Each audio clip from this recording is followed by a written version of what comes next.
அகாஸ்வேரு ராஜா. இவர் பெர்சிய சாம்ராஜ்யத்தை ஆண்ட மாமன்னன் தரியுவின் மகன். இவனது ஆட்சி இந்தியா முதல் எத்தியோப்பியா வரை 127 நாடுகளில் பரவியிருந்தது. அகாஸ்வேரு ராஜா கொடுத்த 180 நாள் விருந்துக்கு பின் அரண்மனையில் இருந்த சாதாரண ஊழியர்கள் முதல் பெரியவர்கள் வரை அனைவருக்கும் 7 நாட்கள் விருந்து அளிக்கப்பட்டது. 7ஆம் நாளிலே ராஜா திராட்சரசத்தினால் களிப்பாயிருக்கும் போது வஸ்தியின் சௌந்தரியத்தை ஜனங்களுக்கும் பிரபுக்களுக்கும் காட்ட அவளை ராஜகிரீடத்துடன் அழைக்க கட்டளையிட்டார். பண்டைய பெர்சிய மொழியில் வஸ்தி என்றால் அழகானவள் என்று அர்த்தம்.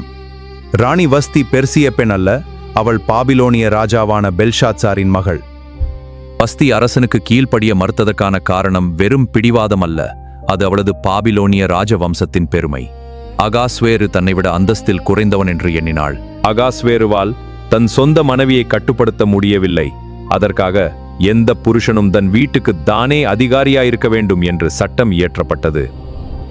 தேவன் ஒரு புறஜாதி அரசனின் பெருமையையும் ஒரு புறஜாதி ராணியின் சுயமரியாதையும் பயன்படுத்தி எஸ்டர் என்ற யூத பெண் அரண்மனைக்குள் நுழைந்து யூத இனத்தையே காப்பாற்றும்படி செய்தார்.